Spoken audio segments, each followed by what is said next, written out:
11 seconds remaining. One last rush perhaps for the Flyers. Giroux to Hartnell. To Giroux. Giroux holds all the way across. Prager scores! 2.1 seconds remaining, and the Flyers are on top.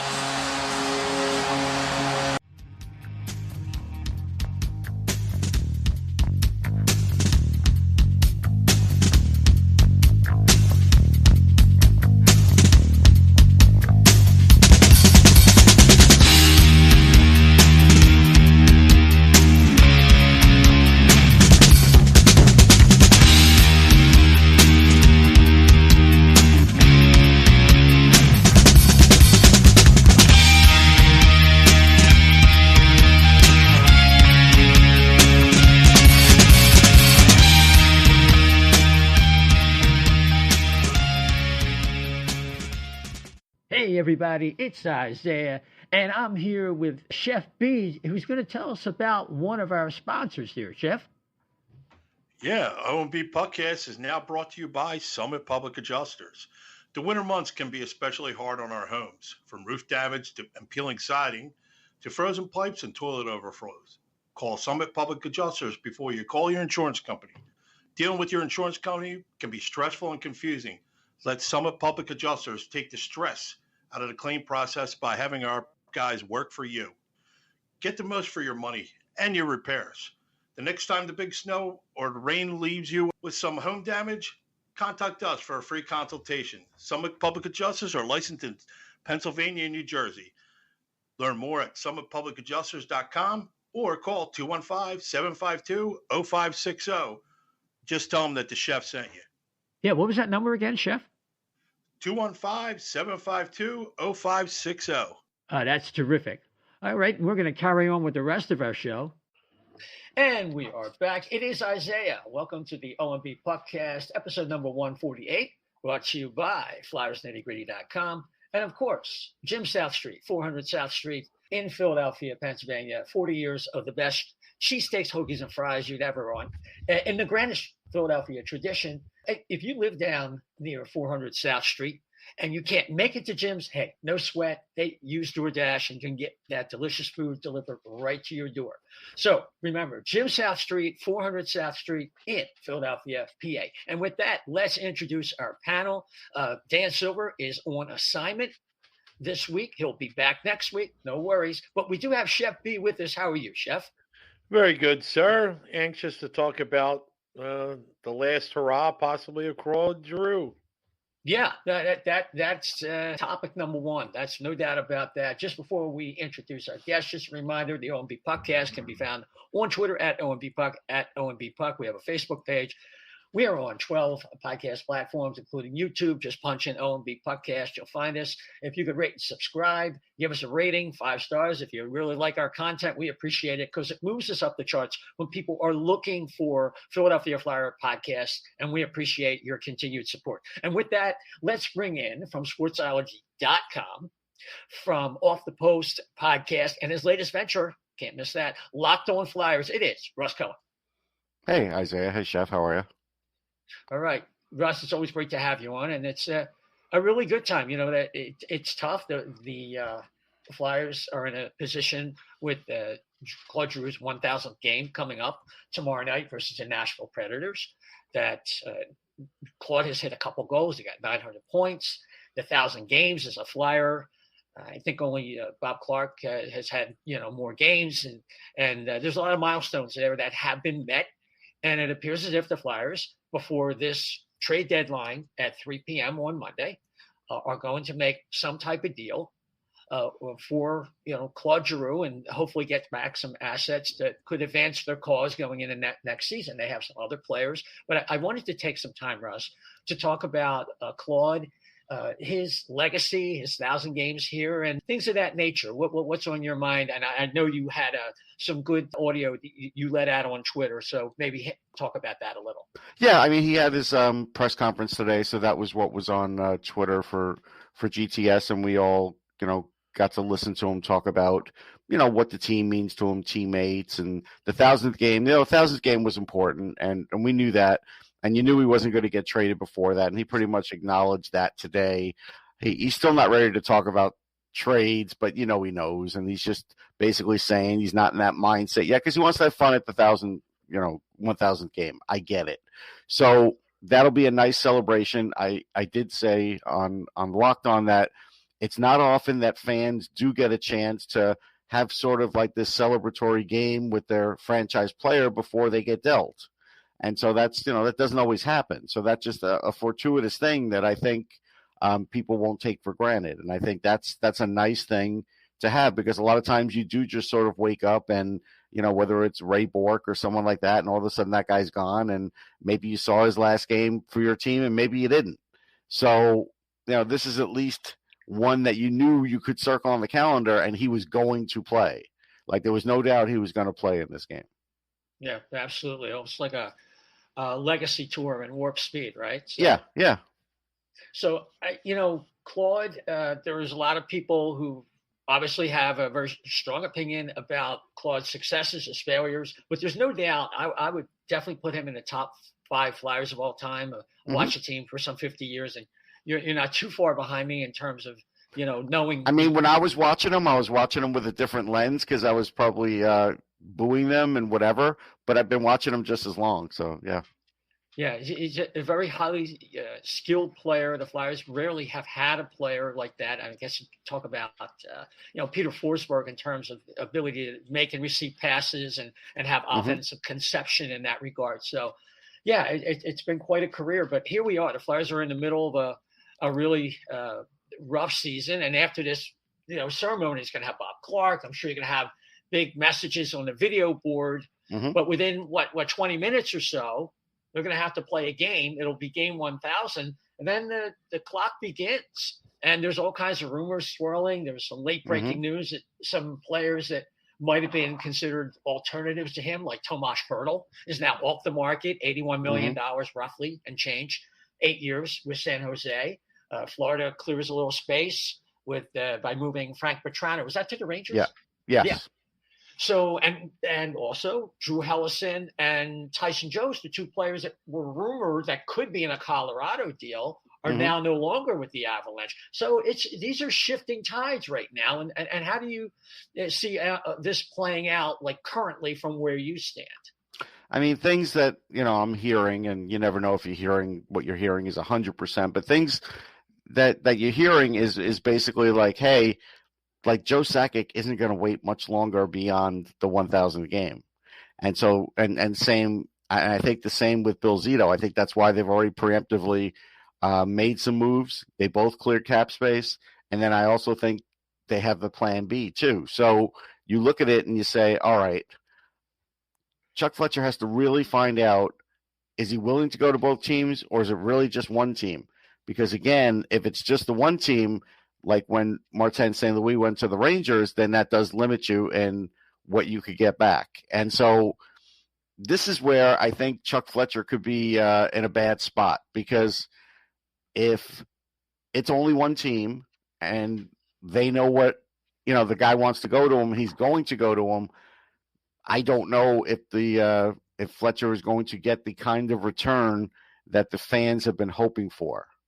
If it's 2 teams, there's a better chance. If it's 3 or 4, then I think that return comes. But, I'm hearing it may only be 2 or 3. And it could be just 1. It really could. And if that happens, then that is going to mitigate the return somewhat. Yeah, that makes sense. I mean, we're hearing, obviously, Colorado, Florida. We've heard some rumblings about St. Louis, Boston, even the Rangers, and also Carolina. I mean, these are all teams that have been mentioned. I would say it looks like Colorado and Florida are the leaders. And Chef, you got something on that? Yeah, I mean, do you think? I'm not saying that Giroux did it on purpose, and I'm not saying, but there's a lot of talk of how he might want to come back here and re-sign, and apparently there are some rumors that he made those intentions known out there on the market. That might be true or not, but that's got to also deal into the fact that could hurt his return investment too. If, like, say, one of these things that like Colorado or Florida or something, they're not really going to divvy up if it's for a rental with no chance of being signed. No, that's fair because, I think at least Colorado for sure would want to re-sign him and maybe Florida. But the idea is I haven't heard that. So I don't think that that's the case. I think Giroux would not do that to the Flyers. So I'm going to leave that one alone because I have not heard that. But what I would say is I don't think the Flyers can afford to have him back anyhow. So it really doesn't matter. You look at their cap, and unless he's going to take something like $2 or $3 million, which he's not going to on his last contract, it's just not going to happen. I love the player. He's 34. The Flyers really need a change. He's never going to be the same guy he was in like 2015. I think the Flyers have to move on. It's part of turning the page for Claude and also for the Flyers. I mean, no, I think that's true. But there's this. The media in town has been really good about this as far as the writers. The radio media has not been great about this over the last couple of years, blaming Giroux as to, well, he's never won anything and all that kind of stuff. One player never wins it in this sport. Ask Connor McDavid. So how's it Claude Giroux's fault if he doesn't win? But yet we do hear that narrative, and it does seem to come mostly from talk radio. And I don't blame it on him. Like, they got there in 2010. He was a young player. Fine. They didn't win. It happens. I mean, some people still blame Michael Leighton. I don't blame Michael Leighton. It's like, I don't know. I think they had a run with Michael Leighton, and I think everybody could have figured out it was going to run out. That's not Michael Leighton's fault. Like, you know what I mean? Like, he was in a position he had no business being in. Right, but it's just one of those circumstances. But yet that's the case. And so there's nothing you could hold against Giroux. If you say he didn't want to win, you're crazy. If you're saying he doesn't have a passion for the game, you're crazy. And he still has it. But all that said, you're right. If he were to just say, hey, you know what? Trade my rights at the draft. I want to stay the rest of the year. That would be devastating to the franchise because they need these assets knowing that he is going to leave. They need whatever they get because, let's face it, it's an uphill battle for next year. Dave Scott can say whatever he wants. Chuck Fletcher could say, we just need some tweaks and upgrades or whatever, like he said on ABC, and I'm not buying it. You've got some real issues. Ryan Ellis, he's not playing the rest of the year, so will he play at the beginning of next year? We don't really know. So there's a lot of ifs right now with this team. Couturier will play for sure. Even a young guy like Wade Allison, can he actually play 30 games in an NHL season? I don't know. He's never played really 50 games in the last 5-6 years. Like so when you start looking at things like that, it's an uphill battle. And we're already not talking about having to bury JVR's contract possibly and other things just to get RFA signed. So they're behind it. And I'm not against the Ristolainen signing. I'm not, because again, I felt it was reasonable enough that, hey, you are going to have some semblance of a defense, and he keeps that. But to think this team's going to be a playoff contender next year is just like the longest of long shots. Well, I call it delusional. I was on with Jim Jackson, and he's kind of, he believes. I'm not saying he's mouthing talking points. Okay, he believes. I just don't see it. I think. No, I don't either. I think they have a long way to go. I'm kind of with Bundy. Bundy's been accused of being a, disgruntled ex-employee. No, he has the right take, though. I mean, look, it's easy to paint him that way because he did leave that way. I get it. But I've read what he's written, and, he has the right take. So I'm not going to hold that against him. But I get it. It's easy to paint him that way simply because that's how he left. But, again, I don't think that's fair. No, and I think he still cares about the team. I really do. He does. There's no question he does. And I think most of the alumni do. That's the funny thing about this organization is most of the alumni do. Even Eric Lindros did when they were feuding. Like, he did. Yeah. Because the Flyers have a good reputation for treating people well. And if they get Correct. into a particular spat, that's separate from the other aspect of it. Right. Right. So, God, there's so many different directions we could go here. That's your show. Just let's, Provorov. Okay. The Ristolainen signing to me, and you can say if you agree or disagree. I mean, when I look at their defense, and we had Dennis Bernstein on here, and I think he said, and Chef, you can correct me, even with Ryan Ellis here, he still doesn't really like this defense. And I keep saying to myself, I don't blame him. With Ryan Ellis, you get 65, 70 games a year if you're lucky. right? Mm-hmm. So they bring back Ristolainen, whatever Mm-hmm. his warts are, whatever his strengths are. We know his strengths. Look, I love the guy, okay? Yeah. But in reality, the Flyers lack really good, calm decision makers, okay? And that's Mm-hmm. one of the things you got from Niskanen, and one of the things they wanted out of Ryan Ellis. Have they, and listening to Elliot Friedman on the 32 Thoughts, the recent one, talk about Ivan Provorov, have they kind of navigated to the point where Provorov going into his 7th year next year, as young as he is, do they have to move away from him if they have this delusion of like, well, we got to get back in the playoffs? No, I don't think so, because they have cost certainty with Ivan Provorov. He may not have had a good year, but they have cost certainty with him. What's the next guy going to cost if you get rid of him?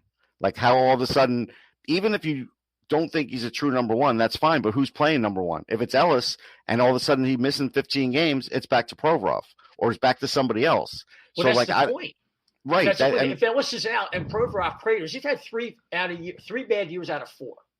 Okay, he had 1 reprieve in 20, but every other year out of the last 4, it's really been bad. I don't think they've all been bad. I don't. I think this year has been bad, and I think he could fix it. I think he's a little stubborn with taking direction, and I think he could be a little better with that. But as far as logging minutes, as far as generally playing good defense lately, yeah, there's been some bad decision-making issues that never really popped up before. That's fine. But, it's like anything else. Players have bad seasons in all sports, and it's almost like in the 21st century, you're not allowed to have a bad season anymore. So I don't think they can do anything about it or should do anything about it.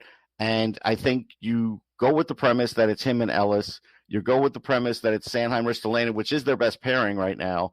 And then that next guy that you bring in, that's the one that matters, because your 5 almost has to be a guy who could play 1 if there's injury, or 2 at least for Ellis. And so that's where I think that next one is really key, because now Cam York is going to be, a part of this.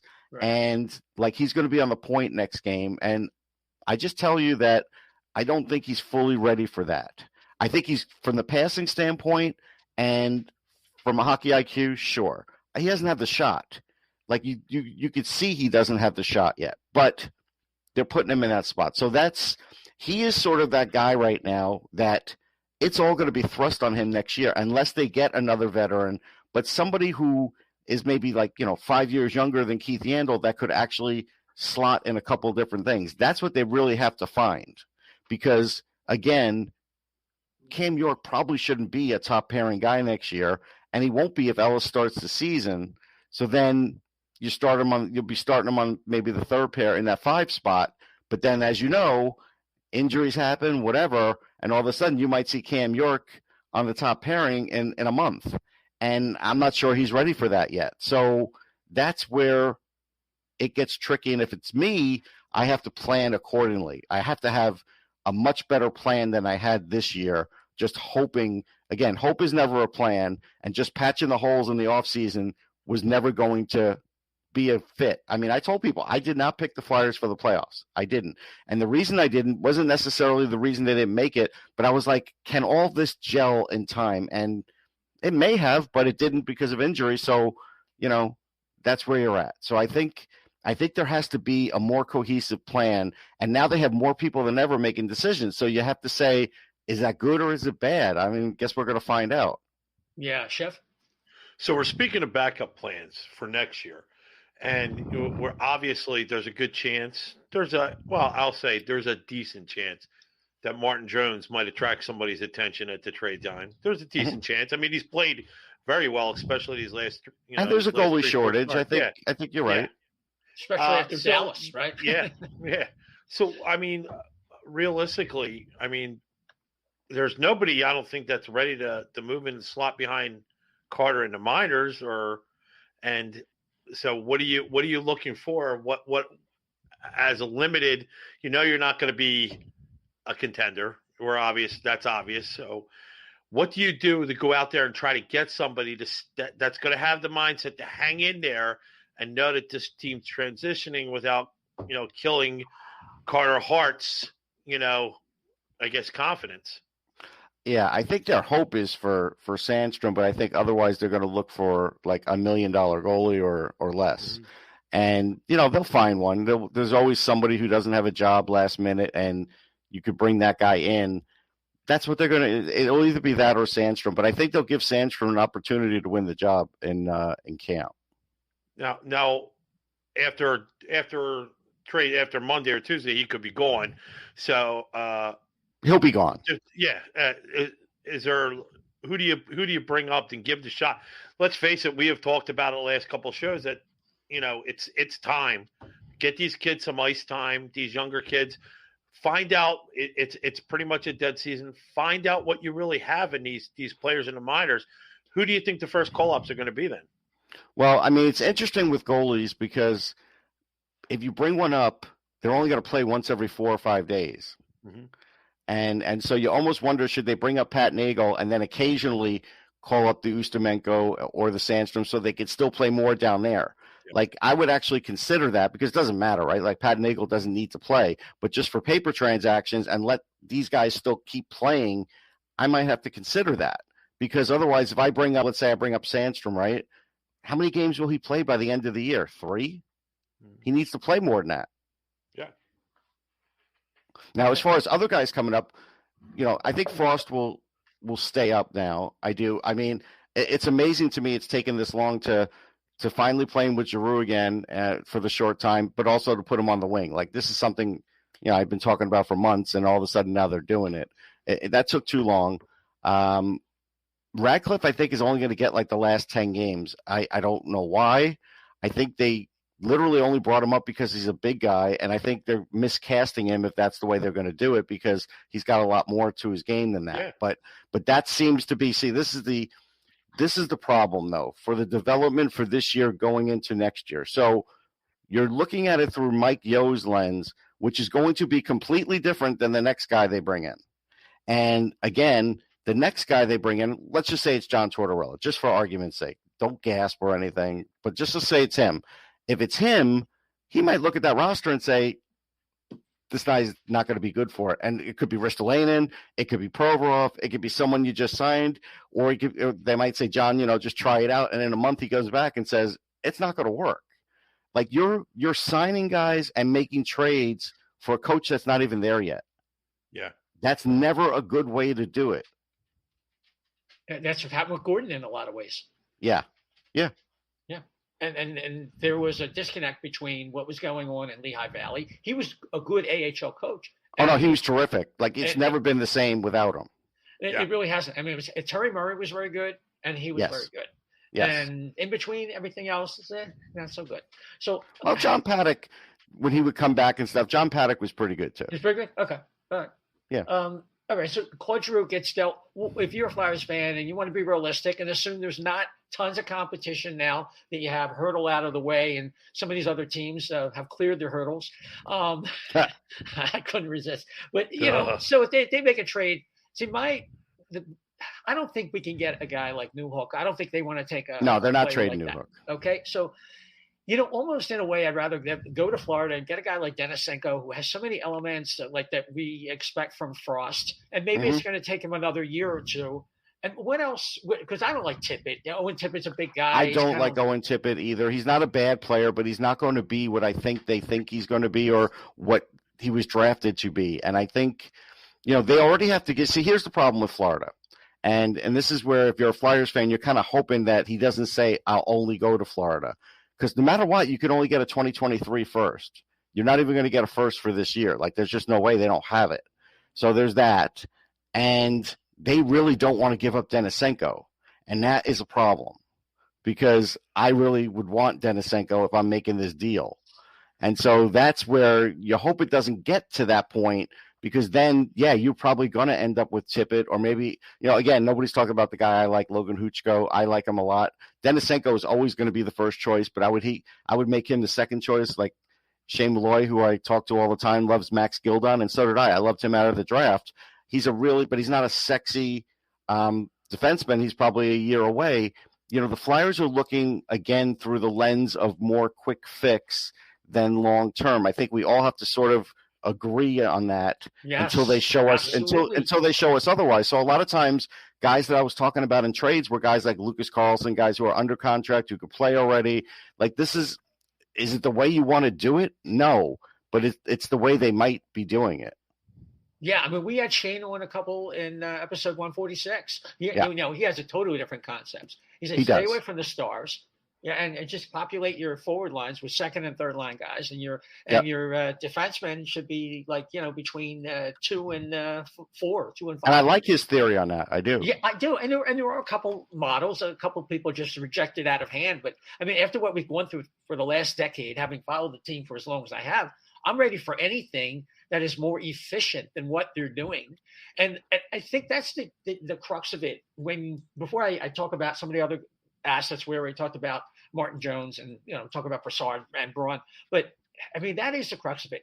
Are they really this delusional? Are they going to stumble into the truth and say, hey, you know what? There's no quick fix here. I just don't know what. Are they just saying this for public consumption? Here's what I think. I think there is a bit of delusion, and I've been using that word too. I think they feel like if they are getting assets, like if you get a conditional second for Jones, whether it's a second or a third, and you get like a fourth for Brassard, and you get like a third or a second for Braun, and you get like Yandel may not even leave. That's the scary part of all this, and the fact that Mike Yeo is only talking about benching guys now, weeks and weeks and weeks and weeks into this is crazy because there was no accountability. But getting past that, I think for some reason they feel like if fans see these draft picks, that they're going to be happy having like a basket full of draft picks going into the draft. But again, as we all know, if you went down that road. Yeah, I mean, no, and it's okay to go down that road, but just know you're not getting instant returns on these draft picks. That's the issue. You still have to always stock and populate. And look, I just did their top 10 on Full Press, and the Flyers have like 13 really good players. Like Shane and I talked about it off air, and they do. Now, do they have any superstars? No. But that's fine. That happens sometimes. But the idea is, with this group right now, you're looking at it and saying, okay, we're going to get these seconds and thirds because they don't have any seconds, right? So they'll hopefully replace one of those. We're going to get these guys.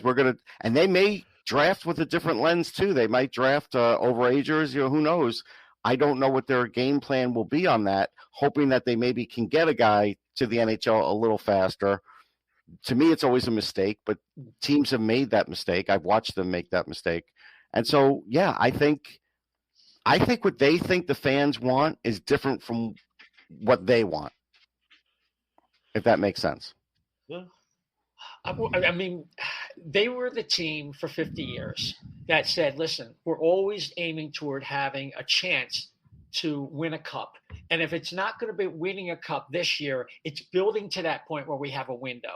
It seems like once Snyder left and Hextall's experiment just kind of fizzled out, now it's kind of like, well, we have the pandemic. We have to get butts and seats.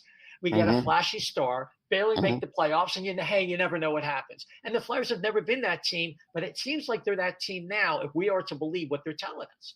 No, they are that team because, again, like, is Kevin Hayes going to be the same again? I don't know, but he's your 2C. Like, that's it. He's your 2C whether he is or he isn't, right?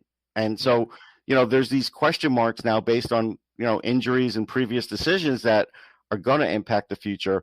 I think in the uncapped world, that Ed Snyder theory worked for the most part. But in the capped world, I still think Hextall had the right idea. It's just, again, management above him didn't like it, and some of the people around didn't like it.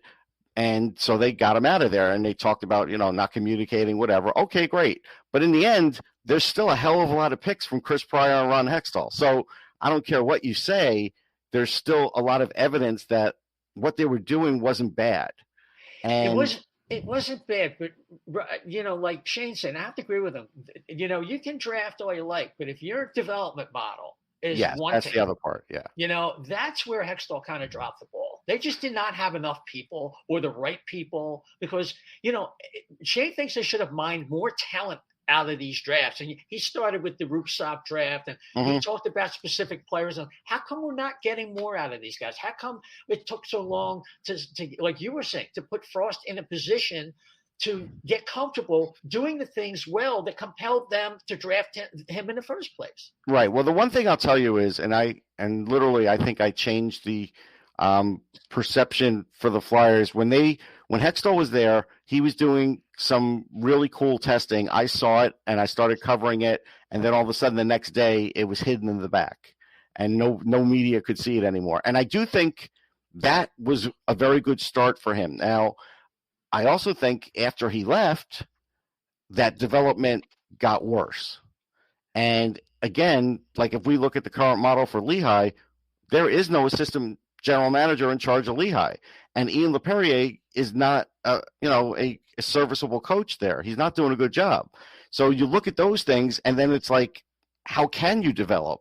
And so already this year, as far as development, Wyatt Wiley, a couple players are developing, but you're not getting the full breadth of what should be developing there, and that's problematic. And so, like, Shane's right, and they definitely should have gotten more. And I don't know if the picks were wrong.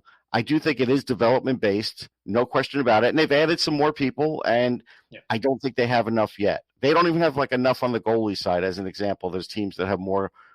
The Flyers have 2. There are some that have 3 or 4. So as an example, so they could show the fans, hey, we're hiring this. We've got more analytics. We've got more of this. But how it all fits together, we haven't seen any evidence that any of this has helped yet. Yeah. No, I agree. I think they did blow some of those picks, but it's easy in retrospect. It is easy. The Nolan Patrick, the thing. If indeed his scouts really did want Heiskanen and he kind of overruled them. Okay. Do you believe that story? Because I don't believe that story. I think Bob Clark. I heard that before. That's the only reason I believe is I heard it before. That's all. Okay, but you understand in a draft room, there's always somebody I'm a Jets fan, right? And there was somebody in the Jets room when Bill Parcells was there and was yelling to draft Tom Brady, and they didn't. They went with Chad Pennington instead. There's always that guy. Doesn't mean that guy is going to get listened to, though. So I don't think that's fair. I think Bob Clark dropped that bomb just because he wanted to protect Chuck Fletcher and he wanted to, kick Ron Hextall one more time. So I think that's what that was about. Okay. I don't know about, but that's okay. You got more sources than I do. That's for no, but I mean, I don't know for sure. But what I'm saying is it's awfully convenient to say that now because there weren't, not every team in the league was high on Heiskanen. I know Mark Edwards from hockeyprospect.com. He was very high on him. He was higher on him than anybody I had met. It took me some convincing, and I still was not as high as he was, and he was 100% right. But how many teams were really that right about him? That's what you have to ask yourself, and I don't think everybody was on that side with him. I'd heard the majority of the scouts did prefer Heiskanen. That's what I had heard. But, hey, doesn't mean anything now, right? But again, just to be fair, Nolan Patrick had everything you'd want to be a terrific NHL player. He was a very talented player. He still could be if he didn't have these problems. And again, he's got a little bit of an attitude too. But in the end, that doesn't make him a bad pick. It was those other things that happen after you pick somebody that sometimes goes awry. Well, that's certainly fair. So Monday comes, Braun, Brassard, Jones, and Claude Giroux are traded between – what's that? They're all gone. They're all gone. Now, Yandel's probably got a gentleman's agreement, and I was discussing this, that, he's going to play as long as he's here. He might play every game, and it'll be so maddening for fans because he will block Zamula or somebody else from playing some legit NHL games.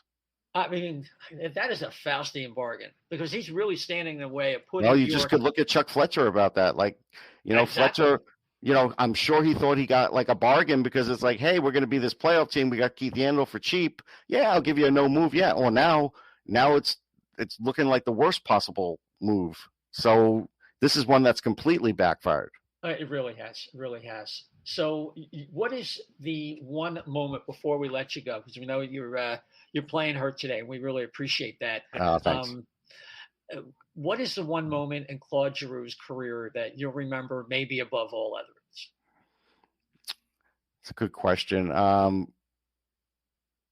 would say it's probably stuff in the 2011-12 season with Jágr. There was some real magic there, and I really liked them playing together. I felt like Jágr really helped him come around as a player and develop him. We know that he helped Voracek, but he also helped Giroux a lot. I think it was that time with Yager that season was terrific. And, I remember one time we walked into the locker room and Yager had this, weighted vest on, and all of a sudden he was just like caught and he had to talk about it. He didn't like to talk about it because that's how he was starting to stay in shape as an older player. But he did bring a lot of good work ethic along. And I think the young guys looked up to him, and Giroux was one of them. Yeah, there's no doubt about that. It's funny. Yeah, it's funny you bring up Yager. He congratulated Ovechkin in a tweet today, which was so Yager. He said, "Congratulations, but don't get too comfortable because guess what? I haven't retired yet. I could come back next year and I'll be chasing you." I thought that was just so classic. And I wish he would come back because I think he'd still have something to offer to a lot of these lower tier teams. Probably a lot better than what some of them have on their roster now still. Yeah, his skating's not quite there anymore, but he control the puck in the corner once you got it to a half-court game? Yes. Oh, yeah. He could do more in front of the net than Risto, I'll tell you that. Oh, yeah. Or JVR, or, that's the other one. Do I think JVR is getting traded? I kind of don't. No, I think they're going to buy him out. I don't think they're buying him out either. No, not yet. No? I think it might be for next year. I think he might go. It might be incentive at maybe draft time to. Yeah. With a pick I think or something? that's the only. Yeah, I think it's going to be Gosta spare job. Yeah, it's going to be one of those things that let's just get rid of it and hopefully, and then pray for the following year that we get some kind of space, and then we're on the flip side of going back on the upside. That's what I think. I think that's what it is. Yes. All right. So, Russ, we appreciate you coming by. Why don't you tell people about where people can find you in your various shows and on social media? Yeah, so off the post, you can go to Russ Cohen SoundCloud or Hockey Streams. You could look that up. You can go Locked on Flyers podcast. That's a daily thing. You could find that in different spots, or just look on Twitter. You could go on sportsology.com and do that. You can find my work at epringside.com. I write a lot about prospects there. And SiriusXM, I'm on every Tuesday at 12:15 with Mick Kern, and I do other stuff too, but that's great. Thank you. Yeah, great. Well, before he goes, the very last question: where do you think G ends up? I think it's going to be Colorado. Okay. And the return? The return, I think now because Hellison's gone, it'll be Barron first, and either a pick or another prospect who I don't really know for sure who that might be, but I think Barron and the first will be the biggest part of that. Okay. Justin Barron, you like him? Justin Barron. I think he's pretty good. He's got a great upside. I don't love his decision making. That's why I like Hellison better, but Hellison went in a different deal. So I think Barron's very good. His skating's great. There is a lot of upside, and he could eventually be their power play guy. So there is that. Okay. Acceptable. Russ, thanks so much. Appreciate it. All right, guys. Russ. Thank you. All right. You take care and feel better. All right. So, Russ playing hurt tonight. Appreciate him coming on, Chef. So any thoughts that, about some of the things Russ had to say? No, I found myself agreeing with him a lot. I think he makes a lot of sense. I wouldn't mind. I wouldn't mind seeing G in an Avs uniform. That wouldn't hurt my feelings. I mean, if you're going to go somewhere, go out west where I don't get hurt so much thinking about it. But I think they worked for Raymond Bourque, right? Yeah, it did. A lot of guys. Think about that. A lot of old Flyers were on that Avalanche team that finally. Yeah, Sean Podine. Yep. Was it Ricci still there then? I don't think he was there in '96 by the time they actually won, but I could be wrong. It could have been. They won in '96 and 2001. That was like their two cups. Yeah. So, it's awesome. I liked a lot of stuff that Russ said. I think it made, like I said, it just made sense. There's a lot of things that make sense. And I think that's probably most likely will land there and then the other, I guess my second landing spot would probably be Florida. That's what I think. Top two spots for G. Yeah. I definitely see that. But my only thing is I'm not like you said, I look at the defense and see chaos, and I don't see, like you said, I mean, what they've missed all these years is like, and even before Niskanen, before even they had Niskanen, how far back did they have to go? And I forget who else had said it on our show too, that they have that guy that can just go out there and just make a routine play after you score a goal or have a non-event shift. Yeah, that was Jason Martinez. Yeah. By the way, correction, Mike Ricci was on that 96 squad, so I stand corrected. Yeah, I thought so. Yeah. So Mike Ricci. No, I stick with what I say. I don't think bringing in a right-handed veteran or even a Brendan Dillon who could play maybe on his offside, that veteran third pair guy. Yeah. I think you're going to have to bring a player of a certain kind of quality. And by the time you do that, you're going to have to spend a certain amount of money.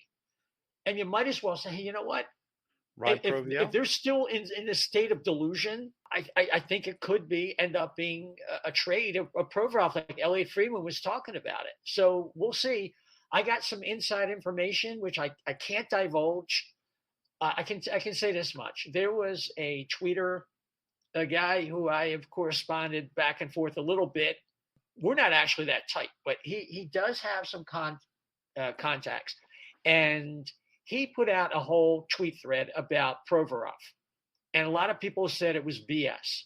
I can tell you this much. I think it's Flyers puck sauce. I can't tell you what he said that I can confirm, but there's something significant in there that he claimed on that thread about Ivan Provorov that I can confirm did happen. That was troubling. And it points to Ivan being really in his own head. Okay. He's a little bit too concerned about things that are not as important as getting himself together. Yeah. And I'll just leave it at that. So I think the Flyers are going to find themselves in a bit of a quandary on defense. Look, I'm ready for Cam York to be a third pair guy, get his feet wet, and let's not push this guy into a role too soon, like Russ was talking about. Everybody knows there's no pressure on the win right now. You get out there and you worry about each shift when you go out. And if you have a bad shift, you try to make it up on the next shift because the game doesn't matter. And I think that's what is necessary right now. And I would like to see Zamula come up and play at least 5 games, kind of like the way York did at the end of last year. And I want to see some kind of flashes of how he's going to handle, because you read the game at a different level when you get up here, and you want to be able to see if they can at least maybe the body can't catch up quite yet, but if the mindset's there and you're making right lines, making the right lines to the puck, especially when you're a defenseman and you're not, I guess, overcommitting and putting yourself out of position, you could see glimpses of how good somebody can be. And I would like to see a little bit of that before the end of the season. I just want to see what we got. I mean, maybe it's just me being greedy. But I think I've deserved that. I've put up with this team for all year. I mean, Ryan Ellis, if he played and everything was honky dory and we got our 60, 70 games and it elevated Provost, because by all means, that first 2 weeks, 2.5, 3 weeks of the season, they looked really good together. And I loved it. And I was like, oh, maybe we're on to something here. But things happen.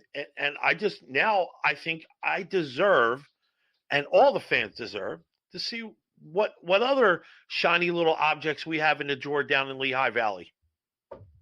Well, again, not just random. I talked about this when I was on with Steel Flyers and Jim Jackson, and I was just on a panel with Flyers Nitty Gritty, Yariv and the guys over at FNG. And coming off of that 3 losses in a row, and that Montreal game, to me, which I thought was a perfect summary of the entire season, right? They're this has just been one of the worst seasons in team history, certainly relative to expectations. But 90 seconds away from victory on a power play, they give up a shorthanded goal. It goes into overtime. They make a careless play. Because overtime is about a possession game. You don't just take shots and give up the puck so easily. And who beats them? The guy they passed on twice to take Cam York. Now, I'm not saying, that's why I wanted Cole Caulfield. But Russ was on here and said, you don't pass on a guy like that, especially when you have a dearth like the Flyers have, but just in general. He's got elite offensive skill, and sure enough, it ends up really hurting that much more. And the Flyers, that game was everything. It was, and to me, it pointed to what I said earlier about the Flyers being somewhat delusional. I mean, this is it's just a cluster F of a season, and I think it is, like you said, it is time to take a look at guys like Ratcliffe and players, even Lena Sandin, Wyatt Wiley. I would scratch Keith Yandel as soon as I could. Maybe if Phil Kessel, who's chasing him with this Iron Man streak, happens to miss a game, he gets a bad hot dog, he gets a little indigestion. And I'm not saying that it couldn't happen, but we know some people out there. Yeah, exactly. Right. So it seems to be a gentleman's agreement. Like Mike Yeo doesn't really have a choice. And Chuck Fletcher said, "Hey, come to Philly," like Russ said, and a lot of that seemed to have to do with caring about what Kevin Hayes was going through. Those guys were tight with his brother Jimmy passing away, and it like I said earlier, it's a Faustian bargain. So they got to see some of these kids. I want to see Sandstrom a little bit. Tana Lazinski, Wade Allison, Zamula. I mean, get these guys some NHL experience. They have nothing to lose. This has been a totally lost season. This is the season that Chuck Fletcher said he never wanted to live through again, and yet here we are. It's worse this year than it was last year. Yeah. Now, do you think there's any possibility they go to Yandel within the next 2 games here and say, "Hey, look, waive your no trade or your bank, or we're sitting you"? Do you think that's even on the table right now? We can waive it and you can take your chances somewhere else, but for the benefit of this team, we have to play some of these younger players, so that means you're sitting. So if you want to keep your thing intact, look to another team. I think they could approach him with it. You got to remember, they kind of brought him in to help his buddy Kevin, right? Uh-huh. And how's Kevin going to feel about that? This is why I hated the whole, I mean, it was one thing if Yandel could play and he's just having a bad year, but you could see that it's still there. It is not still there. And he's about as good as Eric Gustafsson was. In fact, I would say with Gustafsson has more mobility. Yeah. I think Yandel has the want to. It's just not there. His legs are shut. So he can't get from place to place, and it's just terrible to watch. Yeah, when you reach down, there's nothing worse than that. Reaching down there and looking for something and realizing it's gone. And sometimes, it's hard. This isn't the American League, and you can go and be the designated hitter there and still have another 2-3 years left in your career. In hockey, you have to be versatile and you have to be mobile. That's for sure. He's just designated over. He's done. He's cooked. He should walk around with a fork sticking out of him. It's over. So, I mean, anyway, we could go on and on about that. But listen, it's trade deadline time. But before we get there, the Flyers will have a game versus the Nashville Predators. And they'll have a ceremony. It's going to last about 15 or 20 minutes, I would imagine. A game scheduled for 7:15. And if I'm wrong on that, you can hit me up on the reply when we post the show. But I think that's what it is. And then the next night, of all places, they're supposed to play a road game in Ottawa. Now, is Claude going to play in that game? Will he be traded before that game is even played? Will be held out of the lineup there? Then the suspense begins. Then on Sunday, they play their last game before the trade deadline, which is Monday the 21st. And I think 3 p.m. is the deadline. And as you know, it will be 3 p.m. and then a whole bunch of trades will be backlogged. So we might not know about stuff till like 4:30 or even 5. This is what it comes down to the wire. But before all of that, on Sunday, the Flyers are at home at 2:00 versus the Islanders, another team having a disastrous season, but at least they made it to a cup final over the last couple of years. So, it's or the semifinal. So that's what's happening. We think the players we mentioned earlier, like Brian Brassard-Jones, are going to go with G and Yandel. I would love it. I think that would make besides the Giroux getting traded, I think that would make the whole city kind of happy. Like, because that would open up room for that not only York to get on his proper left side, which for the best for his development, but also open up time for players like Zamula, Wiley and all that. Not like some of these guys are varying talents. Wiley's a 6'7" guy probably, but yeah, it's that kind of season. So, and after that, it's garbage time. Really, it's like all you have to do is watch the kids, and they've gone on a big road trip for the rest of the month. Detroit, St. Louis, Colorado, back to back, without Giroux and no Couturier. Well, this ought to be fun. And then they go. They're at Nashville. Yeah, but Isaiah, in reality, if you're seeing the young kids go on these trips and make these play in the games, that's something that you haven't seen before. You see what I mean?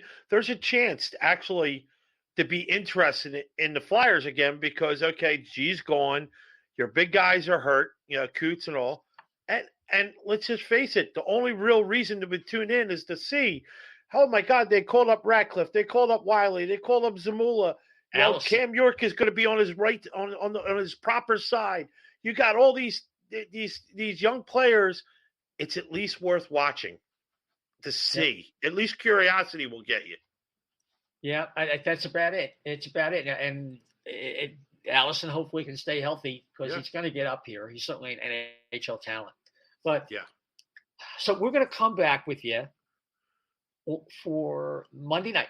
We're going to have Kevin Durso from 97.3 ESPN. We're hoping Dan Silver will be back, the great Dan Silver. And we'll record the show late enough so that all the trades should be announced, and the script will be written on that day. I mean, that's it, So, Chef, why don't you give us your final thoughts and your social media coordinates? Okay, you can catch me at Chef to the Left B on Twitter, and I will gladly go back and forth with you. As I understand I have unique perspectives, and you can call me out on them if you want, but I'm more than happy to argue or debate or whatever you want to do. And that's pretty much, we'll see what happens to Monday. I think I'll be quiet till then. Yeah. But right now, just follow your rumor. Make a list on Twitter of all the top rumor guys. They got to have Elliot Freeman, Pierre LeBrun, the NRD guy. He's getting, some good reputations. Of course, local stuff with Anthony Sanfilippo. Our guys at Flyers Nitty Gritty could really surprise you with some inside info. Of course, the fourthperiod.com. You got to follow them. Dave Penyota, DB, and our buddy Anthony DeMarco. So those guys are going to have information because we're listening to what they have to say. And that's it. Look, I hope it's at least an exciting trade deadline day.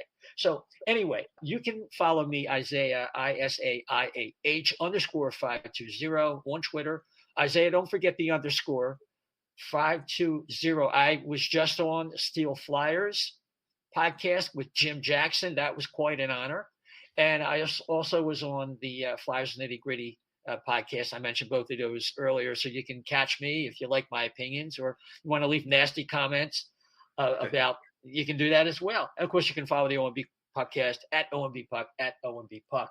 So until Monday, with Kevin Durso and a full crew, take care, everybody. Let's cross our fingers. Let's get a good return for G and maybe get a win for him tomorrow night. Take care, everybody.